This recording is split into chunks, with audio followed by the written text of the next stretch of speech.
Sa pagbubulay-bulay po ng salita ng Panginoon ngayong gabi, please turn with me to First John chapter 2, verse 1 hanggang sa verse 2.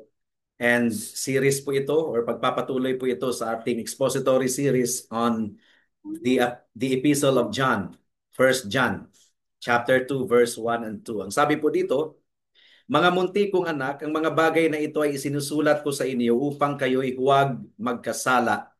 Ngunit kung ang sino man ay magkasala, tayo ay may tagapagtanggol sa harap ng Ama.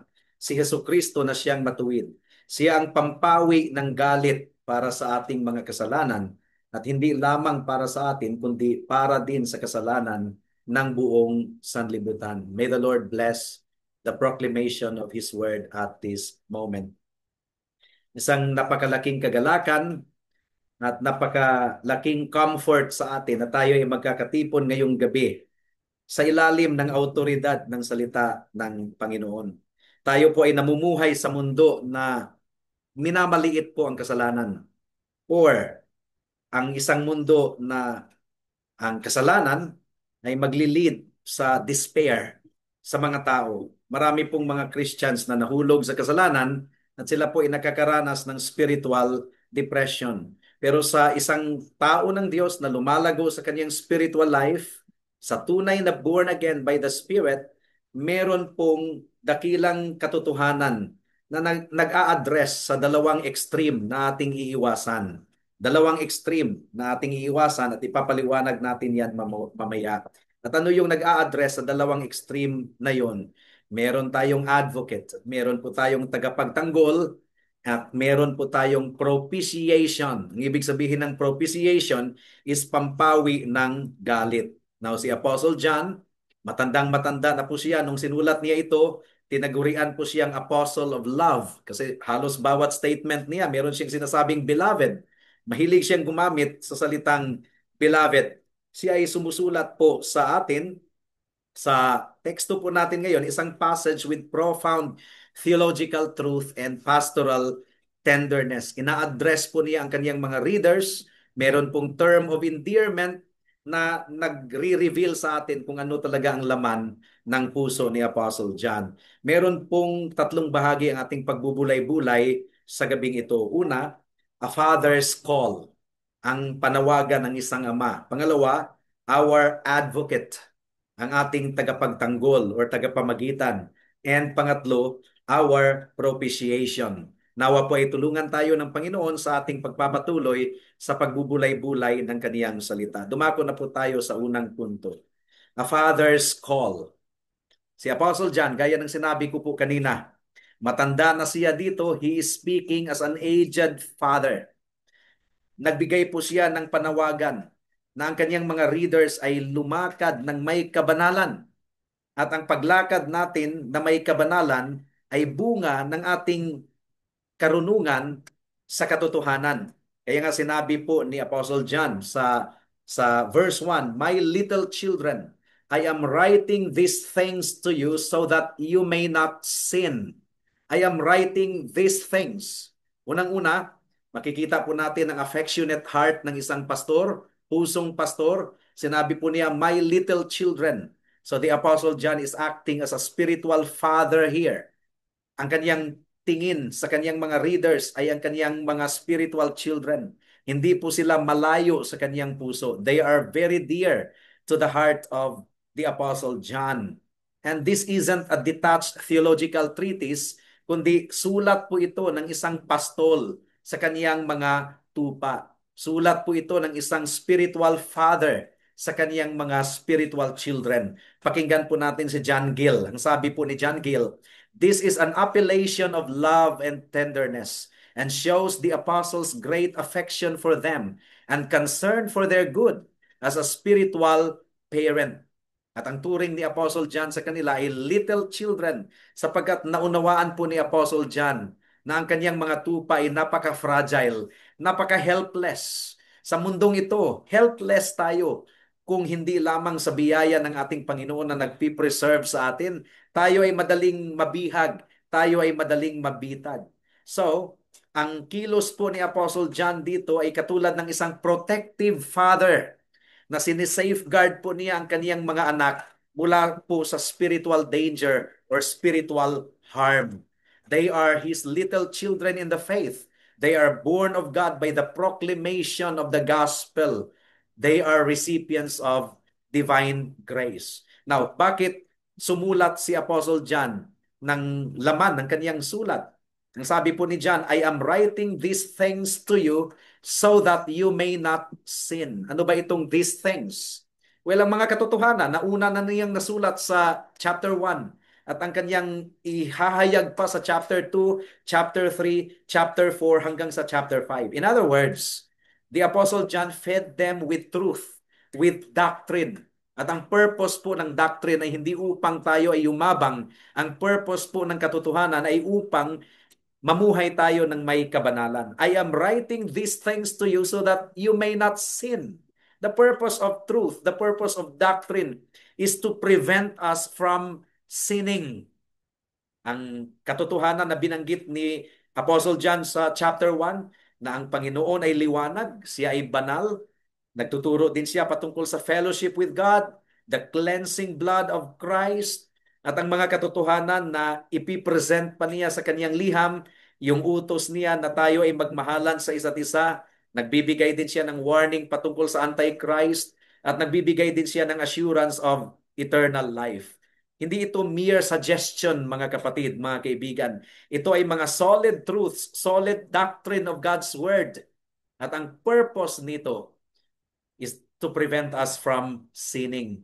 Ang katotohanan, gaya ng sinasabi po ng ating Panginoon sa John chapter 8 verse 32, and you shall know the truth, and the truth will set you free. Free from what? Free from sin. Free from the dominion of sin. Ang sound biblical doctrine po, mga kapatid, mga kaibigan, ay nag-iingat sa kanyang iglesia mula sa kasalanan. Ang solid biblical doctrine ay nagliligtas sa mga tao ng Diyos mula sa pagkaalipin sa kasalanan. Kaya nga yung sinasabi ng ibang mga churches na kontra sila, they are anti-doctrine because doctrine divides. They do not know what they are talking about. Doctrine builds the church up. Doctrine prevents the church from sinning. At ito yung purpose kung bakit tayo ay nagli-labor sa pagpuproclaim ng Ebanghelyo ng ating Panginoon. This is the practical aim of all true preaching, to keep the church from sinning, to keep the people of God from sinning. Pakinggan po natin si Charles Spurgeon. Ang sabi po ni Charles Spurgeon, the object of preaching is to instruct the ignorant, to comfort the sorrowful, to stir up the indolent, to confirm the wavering, to commend Christ, and to magnify God. At itong mga bagay na ito ay hahantong po sa kabanalan ng ating pamumuhay. I write these things unto you so that you may not sin. Ang purpose ng doctrine is to prevent the church from sinning. Pero si Apostle John po, mga kapatid, mga kaibigan, ay realistic. Hindi po siya nagtuturo ng sinless perfectionism. Kasi ang karugtong po sa kanyang sinabi sa verse 2, but if anyone does sin. Isinulat ko itong mga bagay na ito sa iyo upang huwag kayong magkasala. Pero dahil realistic po si Apostle John, meron siyang sinabi, subalit kung ang sino man ay magkasala. Realistic si Apostle John. Hindi po siya nagpo-promote ng utopian sinless perfectionism sa buhay na ito. The Apostle John is a realist. While the truth should keep us from sinning, ang katotohanan, ang siyang mag-iiwas sana sa atin na hindi tayo magkasala deliberately, alam po ni Apostle John na ang mga tao ng Diyos, the redeemed, will at times stumble. Mahuhulog at mahuhulog tayo sa kasalanan at yun po ang nakakalungkot. Yun, nalulungkot tayo ng labis every time na tayo ay mahulog sa kasalanan. Ang sinabi po ni John Owen, pakinggan po natin, he who has grace yet has sin. Nagkakasala pa rin. Meron pa rin remaining sin. Ito yung katotohanan. He who is regenerated, ayon pa kay John Owen, yet has an unregenerate part. He who has the Spirit yet has the flesh. Nandito pa rin tayo sa laman. And these are contrary the one to the other. And that is why kung tatanungin po ninyo ako kung ano ang description sa isang Christian life, ang tunay na description po is giyera. Giyera, war. The flesh wages war against the spirit, and the spirit wages war against the flesh. Now, hindi po ito excuse na tayo ay magkasala, pero ito po ay isang honest na pagkilala na nagpapatuloy pa rin po ang ating spiritual battle. Sa isang tunay na mananampalataya, meron talagang ongoing spiritual battle within him. Whether ang ating kasalanan ay deliberate or unintentional, the reality, mga kapatid, is that nagkakasala pa rin tayo. Meron pa ring remaining sin. Yes, doctrine, the aim of true preaching should be to prevent the church from sinning. But realistically, meron pa ring remaining sin sa bawat isa sa atin.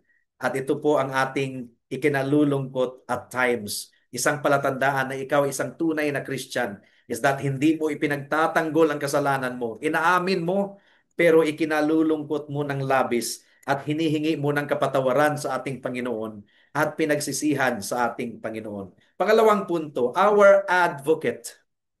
Nasabi po ng verse 1 once again, pangalawang bahagi. Ngunit kung ang sino man ay magkasala, tayo ay may tagapagtanggol sa harap ng Ama, si Hesukristo na siyang matuwid. Praise God! Sa isang tunay na mananampalataya, nalulungkot tayo ng labis every time tayo ay nahulog sa kasalanan. But there should be no room for despair. To the point na tayo ay ma-despair, magkakaroon ng spiritual depression. Ang sabi po ng salita ng Panginoon, meron tayong tagapagtanggol. Kung tayo ay mahuhulog sa kasalanan, kung ang tukso ay talagang naglilid sa atin na tayo ay nagkasala, hindi kailangang tayo ay lumangoy sa spiritual depression. Hindi kailangang lumangoy tayo sa hopelessness. Si Satanas, mga kapatid, tinaguriang accuser of the brethren ayon pa sa Revelation chapter 12 verse 10. Mabilis si Satanas na i-point out ang ating mga failures at mabilis si Satanas na i-condemn tayo. But the Apostle John gives us the assurance here. Hindi kailangang ma-despair tayo sapagkat si Kristo ang ating tagapagtanggol. He is our advocate. He pleads for us. Siya ay namamagitan para sa atin. Well, ang image, ang picture na binigay ni Apostle John sa atin dito ay ang civil court. Ano ba ang meron sa civil court? This is an anthropomorphic language na ginamit po ni Apostle John. Di ba sa civil court, merong accuser, merong prosecutor, merong defendant, at meron din pong judge. Ano ang ginagawa ng nasasakdal? Nag-hire po siya ng defense attorney. Pero ang abogado na hinahire ng defendant, pwedeng pumalpak, pwedeng hindi siya kayang ipagtanggol. Di ba? Pumapalpak naman ang mga defense attorneys. Pero hindi po ganyan sa korte ng ating Panginoon. Sapagkat si Kristo po ang ating tagapagtanggol. Siya po ang ating abogado. At siya po ay matuwid. Siya po ay matuwid. Kaya tayong ipagtanggol ng ating Panginoon. Hindi ibig sabihin na tinotolerate ng ating Panginoon ang ating kasalanan, kundi ipinagtatanggol niya tayo on the basis of His blood and righteousness. Pakinggan po natin si Dr. Martin Lloyd-Jones. Ang sabi po niya, the most wonderful thing about the Christian life is this, that when a man is truly converted, he immediately has an advocate with God the Father Himself. Patuloy pa ni Martin Lloyd-Jones, Christ is there to defend us, to plead our cause. He is our champion. At ano po ang batayan ng ating Panginoon sa kanyang pagtatanggol sa atin? Pinapatunayan ni Jesus Christ na tayo ay inosente? No. Alam ni Jesus na tayo ay makasalanan, na tayo ay nagkasala. So, hindi po pinatutunayan ni Hesus Kristo sa kanyang pagtatanggol sa atin na tayo ay innocent. We are not innocent. Our advocate does not plead for our innocence because we are not innocent kung tayo ay mahulog sa pagkakasala. Pero ang ating Panginoon ay namamagitan sa atin on the basis of His accomplished redemption. Pinopoint po tayo ng ating Panginoon sa kanyang perfect life, sa kanyang righteousness, sa kanyang atoning death, sa kanyang dugo at katuwiran, at sa kanyang muling pagkabuhay. Gaya ng sinasabi po ng Heidelberg Catechism, question number 52. Ano yung question number 52? Ang sabi dito, what comfort is it to you that Christ shall come again to judge the quick and the dead? Ang sagot po sa Heidelberg Catechism, that in all my sorrows and persecutions, I may with uplifted head await the very one who offered himself for my sake to the judgment of God and removed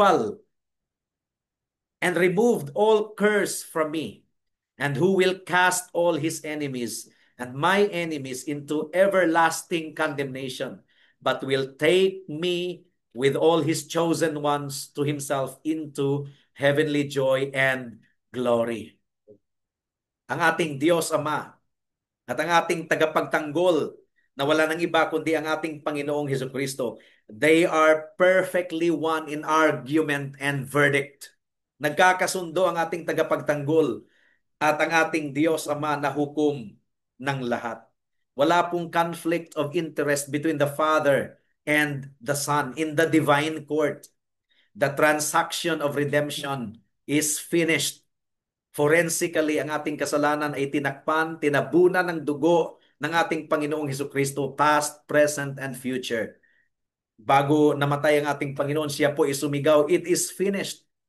Ang hustisya ng ating Diyos ay nabigyan ng kasiyahan at ang kanyang galit, ang kanyang puot ay napawi sa pamamagitan ng dugo ng ating Panginoong Hesukristo. Kaya po ang sabi po ng ating teksto, He is the righteous Redeemer who has clothed His people with His righteousness and covers their sin with His blood.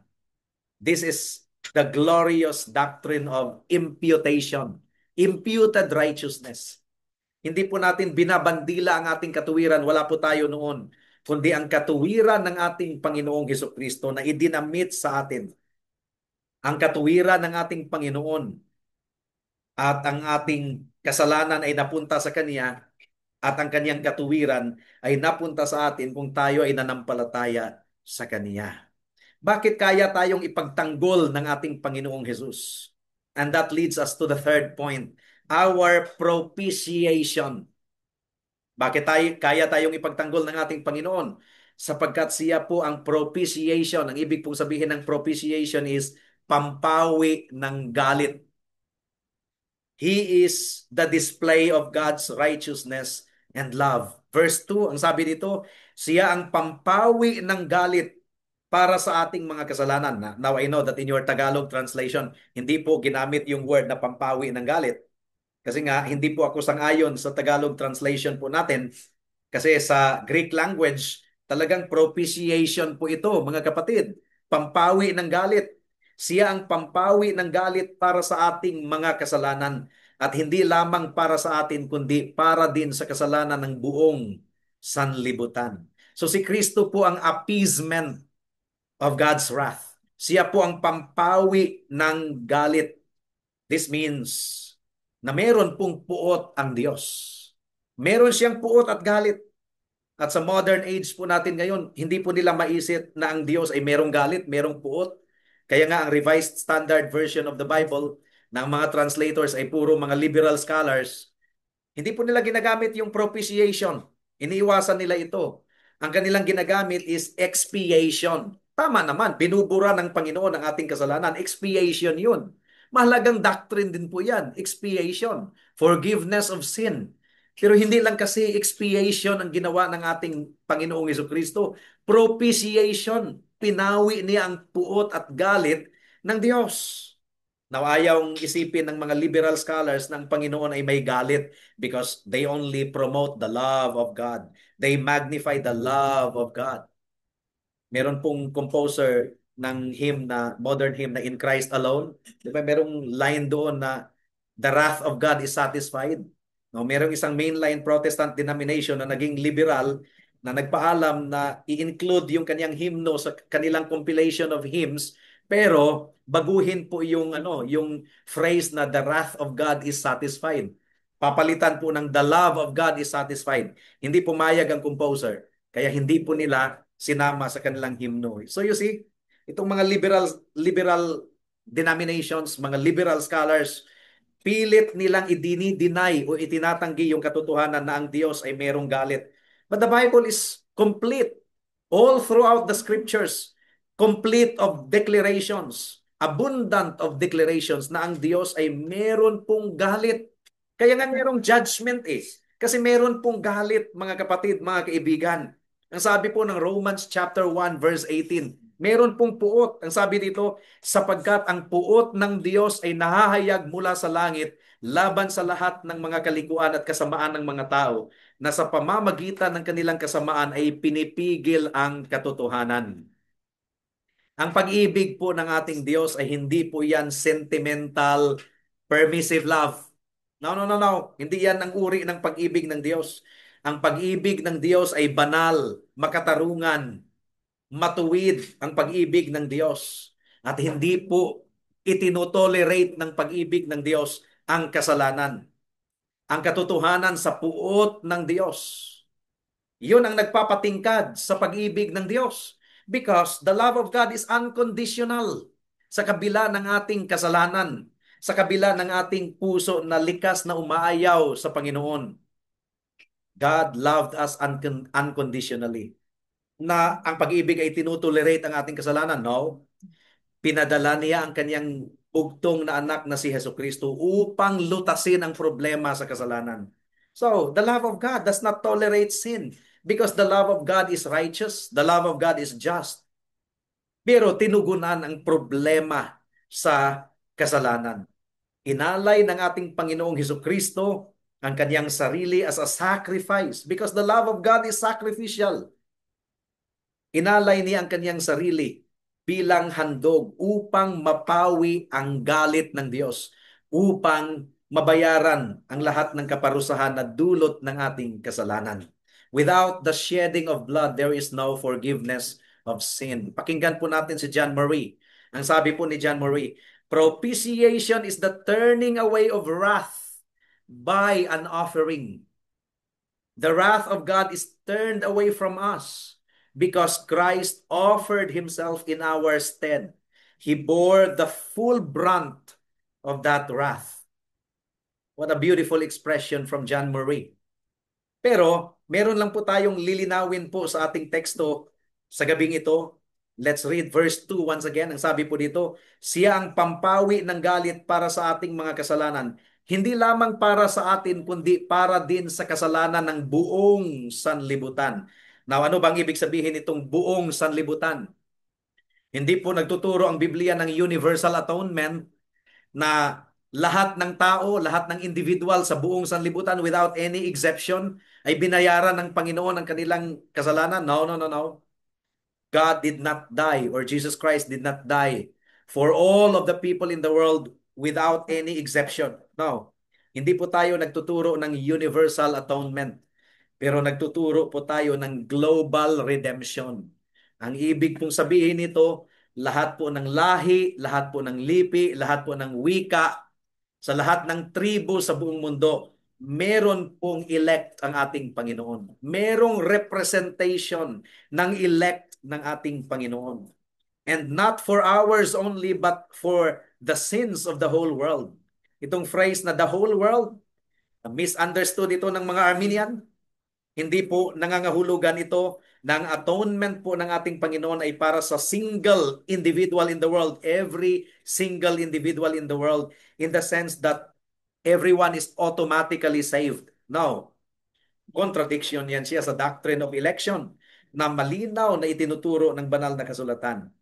Ang ibig pong sabihin nito is ang katotohanan na ang substitutionary sacrifice po ng ating Panginoon ay hindi lamang po sa isang tribo lamang, sa Israel, sa Jewish nation. Hindi lamang ito sa isang tribo lamang, but for all peoples, from every tribe, every tongue, and every nation. Ito po ay demonstration na ang electing grace ng ating Panginoon ay hindi lamang para sa isang ethnic group, kundi para po sa lahat ng tribo or lahat ng lahi dito sa mundo. The new heaven and the new earth will be populated by those from every tribe, every tongue, and every nation represented sa redeeming grace ng ating Panginoon. Pakinggan po natin si Arthur W. Pink. Ang sabi po niya, the world here refers not to every individual human being, but to the elect from among all nations, as opposed to the Old Testament restriction of the covenant to Israel. Kaya nga ang saklaw ng atonement ng ating Panginoong Hesukristo ay sapat para sa lahat, pero effectual lamang ito, efficient lamang ito para sa mga pinili ng Diyos. Christ died for His sheep. Namatay ang ating Panginoon para sa kaniyang mga tupa na ibinigay ng Ama sa Kaniya even before the foundation of the world. So ang ating teksto po sa 1 John chapter 2, verse 1 hanggang sa verse 2 po, mga kapatid, mga kaibigan. Naglalaman po ito ng matamis na pangako ng ating Panginoon sa dalawang bersikulo na ito. Now, hindi po tayo mag-presume. Do not presume upon the grace of God at magpapatuloy tayo sa pagkakasala. Kaya nga sumulat si Apostle John upang tayo ay huwag magkasala. Pero nagtuturo din po ito patungkol sa ating advocate. Ang ating advocate, the knowledge of our advocate should lead us to greater holiness, not greater license. Hindi po sa mas maluwag na lisensya para po tayo ay magkasala. Ang banal na espiritu ang nagka-convict po sa ating kasalanan at ang salita ng Diyos ang siyang gumagabay sa atin upang mamuhay tayo ng may kabanalan sa harapan ng Diyos. But when you commit sin, kung tayo po ay mahulog sa kasalanan, huwag po tayong ma-despair. Kung tayo ay mahulog sa kasalanan, do not remain in the dust. Bumangon ka, kapatid. Tumingin ka kay Kristo. Meron po tayong tagapagtanggol. Meron tayong advocate, si Hesukristo po na matuwid. Ang work ng ating Panginoon ay natapos na. It is finished doon sa cross ng Kalbaryo. Ang dugo ng ating Panginoon nang siyang nagtabon sa lahat ng ating kasalanan, past, present, and future. Ang katuwiran ng ating Panginoon ay sapat na upang dinamit sa atin. Sambahin po natin ang Diyos who is both the just and the justifier. He is the just Lord of all, but He is the justifier of the unrighteous by the merit of His blood and righteousness. Kaya tayo po ay mamangha sa lalim ng pag-ibig ng ating Panginoon. Ang pag-ibig ng ating Panginoon ay mas na-appreciate natin, mas tumitingkad in the backdrop of the wrath of God. The wrath of God. Banal na puot ng Diyos. Nag-provide po ang ating Panginoon ng propitiation, pampawi po ng kaniyang galit. And let us embrace the global scope of God's saving work. Hindi lamang dito sa Cavite, hindi lamang dito sa Pilipinas ang ating Panginoon ay kumikilos, kundi sa lahat ng dako dito sa mundo. And that should encourage us to pray for all peoples in the world. Kaya nga sa ating prayer meeting, bawat Thursday, meron po tayong country of focus. Nagpipray po tayo para sa iba't ibang bansa sapagkat naniniwala po tayo sa missions and evangelism. Dapat tayo ay maging masipag sa missions, knowing na ang propitiation ng ating Panginoong Hesukristo ay hindi lamang sa isang ethnic group, kundi para sa buong mundo, to the elect from every corner of the globe. Pakinggan po natin si Martin Lloyd-Jones. Ang sabi po niya dito, if you want true joy, if you want true peace, if you want true power, if you want assurance of salvation, you must go to the Lord Jesus Christ. He is the one who can give it to you. He is the advocate. He is the propitiation. Nawa po ay mamuhay po tayo sa liwanag ng katotohanan ito at tayo ay lumakad ng may kabanalan sa kaniyang harapan at tayo ay umasa lamang sa ating Panginoon na advocate every time we fall into sin. Yes, nalulungkot tayo ng labis, but we need not despair because we have an advocate, Jesus Christ the righteous. Para sa mga wala pa kay Kristo, sino ba ang tagapagtanggol mo?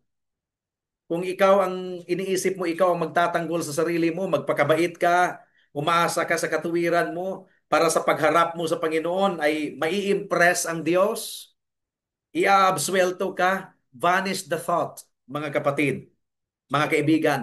Banish the thought. No, hindi mo kayang ipagtanggol ang sarili mo, makasalanan ka. There is already a guilty verdict. Ang kabutihan mo, ang katuwiran mo ay maruming basahan lamang sa harapan ng Diyos. Hindi mo maipagtatanggol ang sarili mo. And yet, yun po ang iniisip ng marami. Yung kanilang kabaitan ang siyang magtatanggol sa kanila. Very wrong. You don't need your righteousness. In fact, you don't have righteousness. Magtiwala ka kay Kristo, kaibigan.